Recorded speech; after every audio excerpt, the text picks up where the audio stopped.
नमस्कार, मैं डॉक्टर अनीता, प्रवक्ता हिंदी, जिला शिक्षा एवं प्रशिक्षण संस्थान रायबरेली। डीएलएड की इस ऑनलाइन कक्षा में तृतीय सेमेस्टर के अंतर्गत विषय संस्कृत में आज हम बात करेंगे कारक, विभक्ति और चिन्हों की। हम जानेंगे इनका प्रयोग किस प्रकार से किया जाता है। तो प्रकरण को जानने से पहले हम इसके उद्देश्यों को जान लेते हैं। प्रशिक्षुओं को कारक, विभक्ति और कारक चिन्हों से परिचित कराना उद्देश्य है। प्रशिक्षुओं में कारक चिन्हों के प्रयोग की समझ विकसित कराना। प्रशिक्षुओं को विभक्तियों को अवसर के अनुकूल प्रयोग करने में सक्षम बनाना। प्रशिक्षुओं को संस्कृत का अनुवाद करने में सक्षम बनाया, क्योंकि प्रायः हम देखते हैं कि प्रशिक्षु जब संस्कृत से हिंदी में अनुवाद करते हैं या हिंदी से संस्कृत में अनुवाद करते हैं तो उन्हें काफ़ी दुरूहता होती है और त्रुटियों की संभावना वो ज़्यादा करते हैं। और यदि उन्हें विभक्तियों का उचित प्रकार से ज्ञान हो जाता है तो त्रुटियों की संभावना कम हो जाएगी। और किसी भी प्रकरण को गतिविधि के माध्यम से सहज ढंग से बच्चों को कैसे सिखाया जाए, इसका ज्ञान प्राप्त कराना।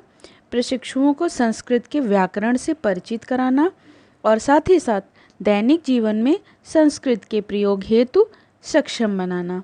अब हम बात करते हैं कारक की। कारक किसे कहते हैं?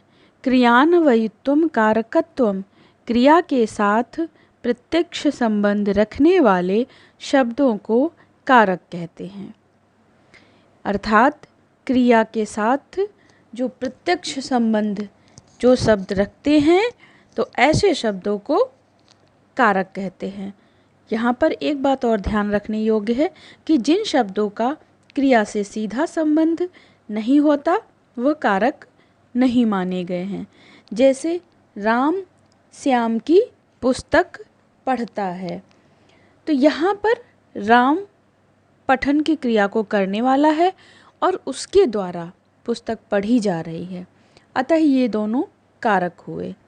किंतु श्याम का पठन क्रिया से कोई संबंध नहीं है, उसका संबंध पुस्तक से है, इसलिए श्याम यहाँ पर कारक नहीं है और इस प्रकार के कारकों को संबंध कारक माना गया है। अब हम बात करते हैं कारक के भेदों की। तो संस्कृत में कारक के 6 भेद हैं। कर्ता कर्म च करणम संप्रदानम तथैव च अपादानाधिकरण मित्याहु कारकाणि षट्। अर्थात कर्ता, कर्म, करण, संप्रदान, अपादान और अधिकरण, ये 6 कारक हैं। संबंध और संबोधन का क्रिया से साक्षात संबंध नहीं होता है, इसलिए इन्हें कारक की श्रेणी में नहीं माना जाता है। अब हम बात करते हैं कारक चिन्हों की। हम जान लेते हैं कि कारक चिन्ह कौन कौन से होते हैं। तो यहाँ हम देख रहे हैं इस स्लाइड में कर्ता का कारक चिन्ह ने, को, कर्म का कारक चिन्ह को, करण से, के साथ, संप्रदान के लिए, को, अपादान से अलग होने के अर्थ में। करण में भी से का प्रयोग होगा और अपादान में भी से का प्रयोग होगा, किंतु अपादान के से का प्रयोग अलग होने के अर्थ में होगा। इसको अभी हम आगे उदाहरण के माध्यम से जानेंगे। संबंध कारक का चिन्ह है का, की, के, रा, री, रे। अधिकरण में, पर, संबोधन हे, ओ, अरे। इन कारक चिन्हों को हमें ध्यान में रखना है। अब हम कुछ उदाहरणों के माध्यम से इसको समझने का प्रयास करते हैं। कर्ता कारक, हम कह सकते हैं कि जिन कारकों में कर्ता की प्रधानता होती है, कार्य करने वाले की प्रधानता होती है, वहाँ पर कर्ता कारक होता है। जैसे राम पढ़ता है, तो काम को करने वाला कौन है? राम है। राम के द्वारा पढ़ा जा रहा है।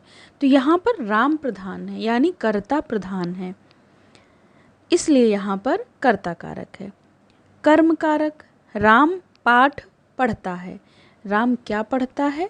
पाठ को पढ़ता है।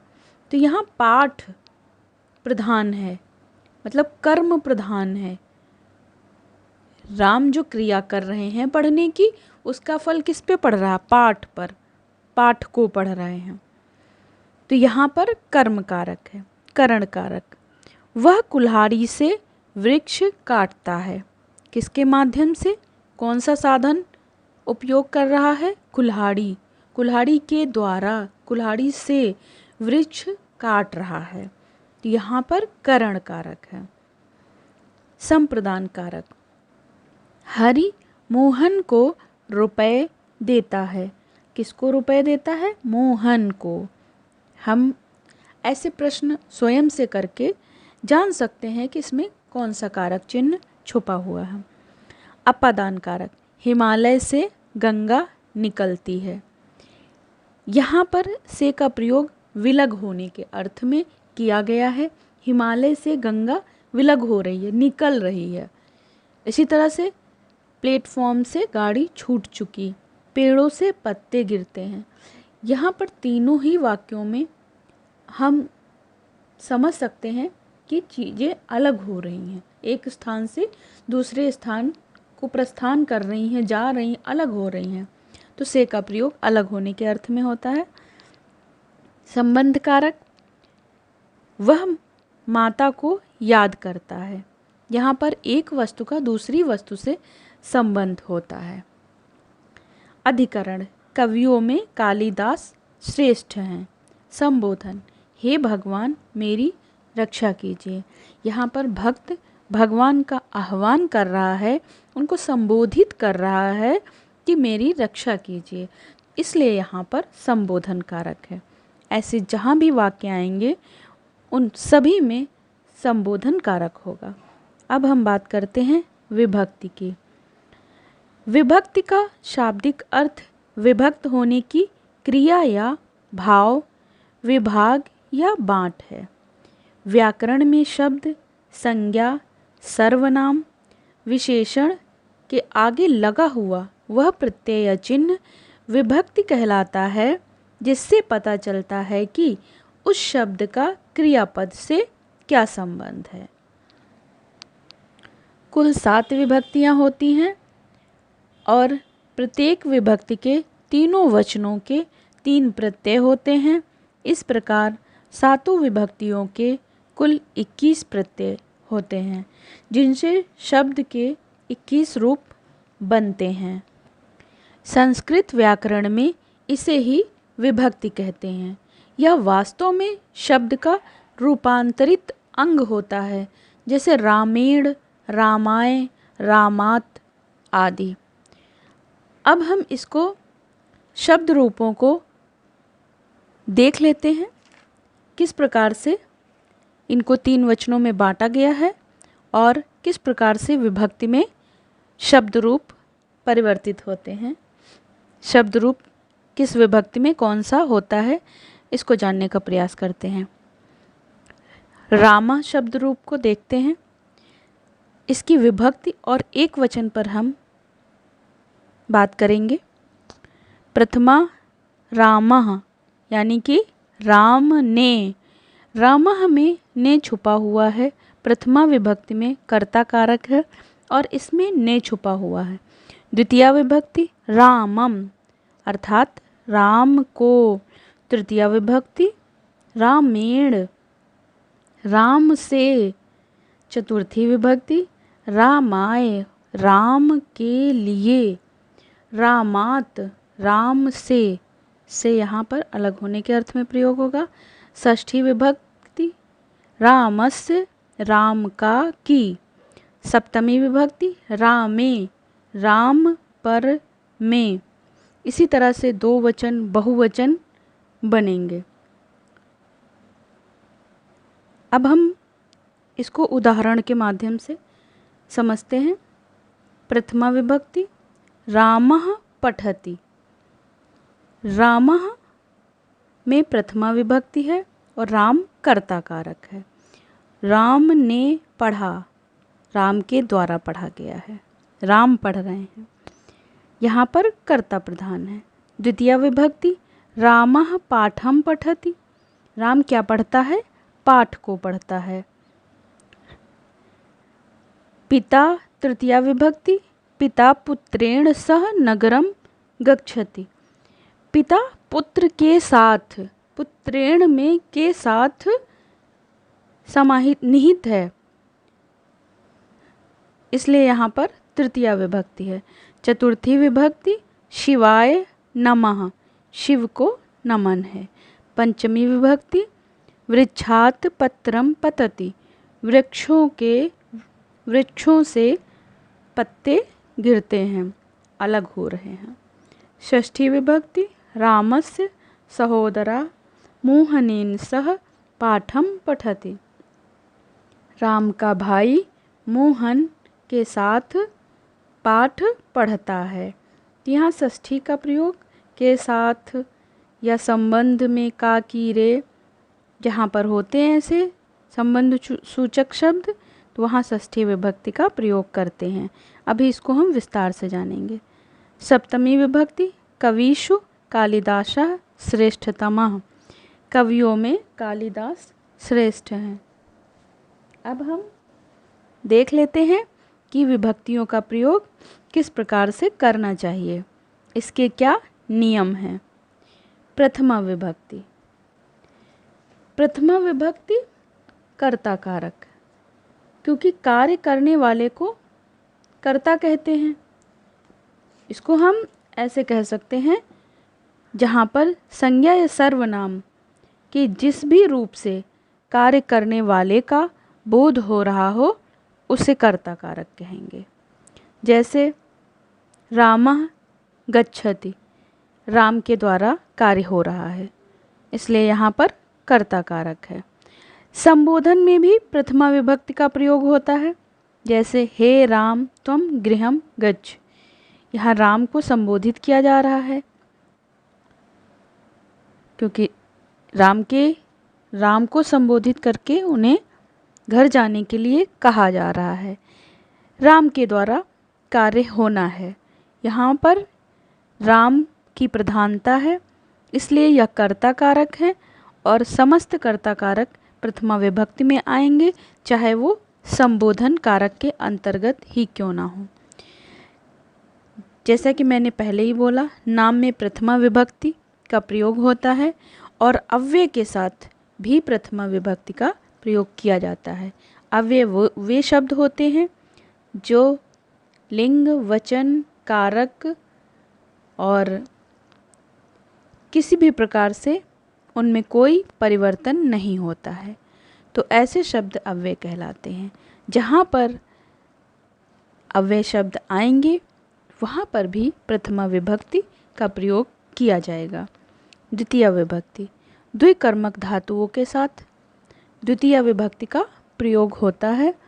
द्विकर्मक धातुएं इस प्रकार से हैं: दुह, याच, पच, दंड, रुधि, पृच्छ, ची, ब्रू, शासु, जी, मथ, मुषम, कर्म, युक्, शद कथितम तथा शाद, तोह, कृश, वहाम। ये द्विकर्मक धातुएं हैं। जहाँ पर भी इन धातुओं का प्रयोग होगा वहाँ पर हमें याद रखना चाहिए कि द्वितीया विभक्ति आएगी। गमनार्थक धातुओं के साथ भी द्वितीया विभक्ति का प्रयोग होता है। गमन यानी जाने के अर्थ में, जहाँ पर जाने का अर्थ लक्षित हो रहा हो वहाँ द्वितीया विभक्ति होगी। जैसे मोहनः विद्यालयम गच्छति, मोहन कहाँ जा रहा है? विद्यालय को जा रहा। समय और दूरीवाचक शब्दों में द्वितीया विभक्ति का प्रयोग किया जाएगा।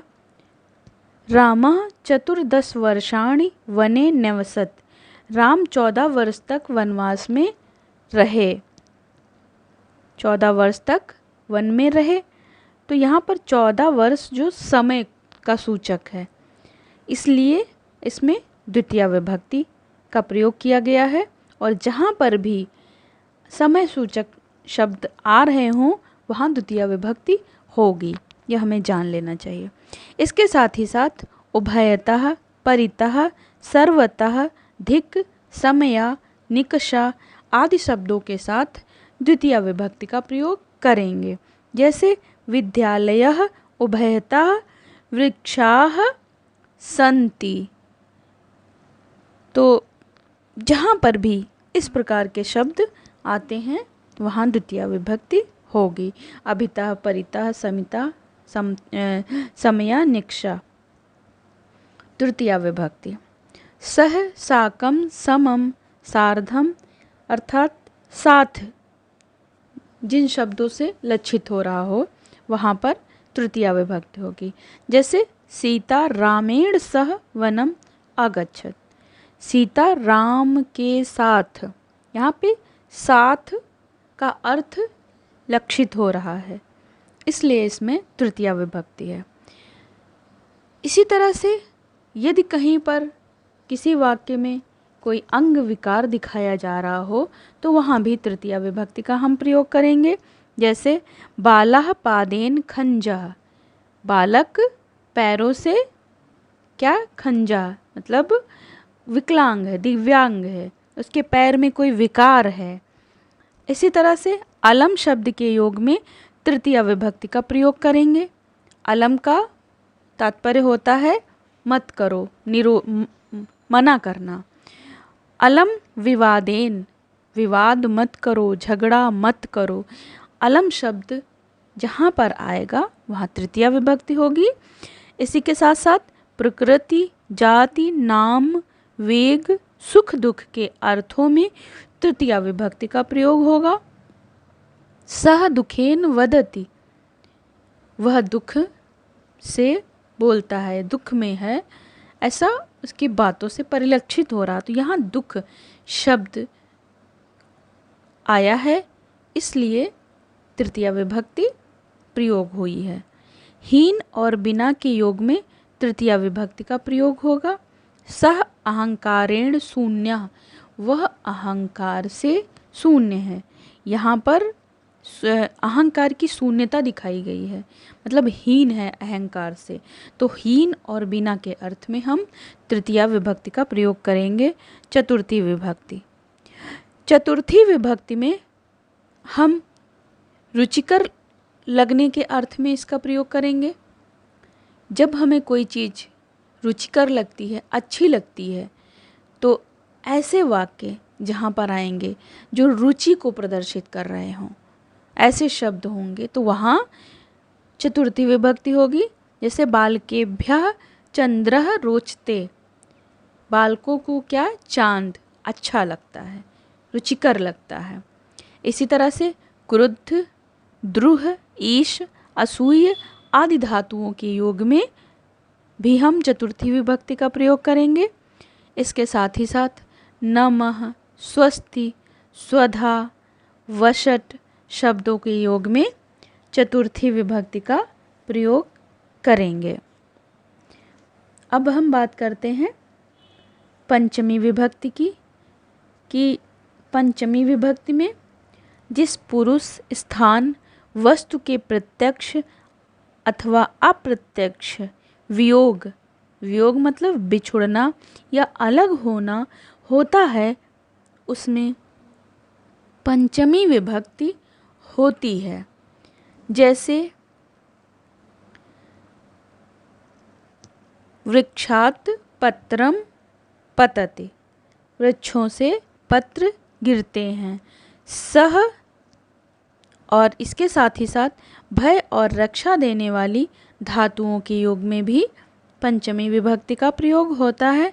जैसे सह सिंहात विभेति, वह शेर से डरता है। डरने के अर्थ में, भय के अर्थ में इस यहाँ पर आया है यह वाक्य। इसमें पंचमी विभक्ति है। जब कोई स्वयं को किसी से छुपाता है तो छिपने वाले शब्द में पंचमी विभक्ति होगी। जैसे मातुर्निलीयते कृष्णा, कृष्ण अपनी माता से छिपता है या छिपाता है स्वयं को छिपा रहे हैं। तो ऐसे जहाँ पर वाक्य आए हों या ऐसे जहाँ पर शब्दों का प्रयोग किया गया हो तो वहाँ पंचमी विभक्ति होगी। इसके साथ ही साथ घृणा, विराम, लज्जा, प्रसमद आदि अर्थों में पंचमी विभक्ति का प्रयोग किया जाएगा। षष्ठी विभक्ति, किसी वस्तु का दूसरी वस्तु से संबंध होने पर षष्ठी विभक्ति का प्रयोग करेंगे। जैसे दशरथस्य चत्वारः पुत्राः आसन्, दशरथ के 4 पुत्र थे। यहाँ पर एक वस्तु का मतलब दशरथ का संबंध उनके पुत्रों से दर्शाया गया है। सम, समान, सदृश, तुल्य आदि के योग में भी हम षष्ठी विभक्ति का प्रयोग करेंगे। रामस्य रामेण व सादृशो वीरो न, और स्मरण करने के अर्थ में भी हम षष्ठी विभक्ति का प्रयोग करेंगे। सह मातुः स्मरति। अब हम कक्षा में सभी बच्चों को कारक चिन्हों और विभक्तियों का ज्ञान किस प्रकार से कराएं, इसके लिए कई प्रकार की गतिविधियां हो सकती हैं। एक गतिविधि आपके समक्ष प्रस्तुत है। प्रशिक्षु कक्षा के बच्चों से 8-8 के 2 समूह बनवाएंगे। एक समूह के बच्चों को विभक्तियों के नाम देंगे और दूसरे समूह के बच्चों को उनके चिन्हों के नाम देंगे। तत्पश्चात प्रशिक्षु किसी एक विभक्ति का नाम लेंगे तथा नाम ली हुई विभक्ति का बच्चा अलग खड़ा हो जाएगा। फिर विभक्ति से मेल करते हुए चिन्ह वाले बच्चे को स्वयं विभक्ति वाले बच्चे के साथ खड़ा होना पड़ेगा। यदि बच्चा ऐसा करने में गलती करता है तो वह गतिविधि से बाहर हो जाएगा और उस चिन्ह वाले बच्चे का स्थान कक्षा में बैठा हुआ दूसरा बच्चा ले लेगा। बाहर होने वाले बच्चों को अगले दिन पुनः गतिविधि में शामिल होना पड़ेगा।